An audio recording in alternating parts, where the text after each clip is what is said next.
இது ரொம்ப ஒரு மகிழ்ச்சியான ஒரு விஷயம். என்னன்னா, வெறும் அதாவது நம்ம தர்மத்த மட்டுமே ஃபாலோ பண்ணக்கூடிய ஆட்கள் இல்லாம, நெறைய கிறிஸ்டியன்ஸ், முஸ்லீமும் பார்க்குறாங்க இந்த வீடியோ. எனக்கும் நெறைய கிளையண்ட்ஸ் இருக்காங்கங்கிறது ஒரு பெருமைக்குரிய விஷயம். Because this is purely a science அவ்வளோதான்.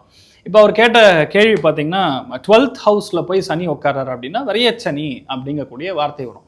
இப்போ விரையச்சனியை மட்டும் எடுத்து நம்ம பலன் சொல்ல முடியாது பேசிக்கலா. ஏன்னா ஜாதகத்தில் அவருடைய கோச்சாரம் எப்படி இருக்கு, அவருடைய ஜனன ஜாதகம் எப்படி இருக்கு, அவருக்கு குரு எங்க இருக்கான், ராகு எங்க இருக்கான், அந்த மாதிரி கனெக்ட்லாம் வச்சு தான் ஒரு பலன் பொதுவாக சொல்ல முடியும். மேஷ ராசியிலிருந்து பார்க்கும் பொழுது விரயஸ்தானத்தில் சனி வரும் பொழுது சுப விரயங்கள் ஏற்படும். ஏன்னா குரு உடைய வீடாக இருக்கிறதுனால ஒரு உத்தியோகத்துக்காக மாற்றம், இல்லை ஊர் மாறுறது, நிலம் மாறுறது, புதுசாக இன்வெஸ்ட்மெண்ட் பண்ணுறது, குழந்தைகளுடைய படிப்புக்காக இன்வெஸ்ட்மெண்ட் பண்ணுறது, இந்த மாதிரி கண்டிப்பாக செலவுகள் ஏற்படும்.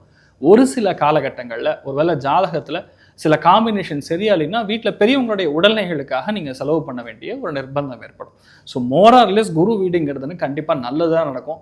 குருவுடைய ஸ்தானத்தில் இருக்கக்கூடிய யாராக இருந்தாலும் சரி, நல்ல விஷயங்களை அதிகமாக சொல்லணும். ஏன்னா அஸ்து தேவதைகள் அப்படின்னு சொல்லி பக்கத்துல இருப்பாங்க. நம்ம ஒரு நீங்கள் நன்னா இருப்பீங்க அப்படின்னு சொல்லக்கூடியது மனசார அடி வயிற்றுலேருந்து நான் சொல்கிறேன்னா, அஸ்து தேவதைகள் அஸ்து அப்படின்னு சொல்லுவாங்க. அப்படின்னு அர்த்தம்னா அப்படியே நடக்கட்டும் அப்படின்னு ஆசீர்வாதம் பண்ணுவாங்க.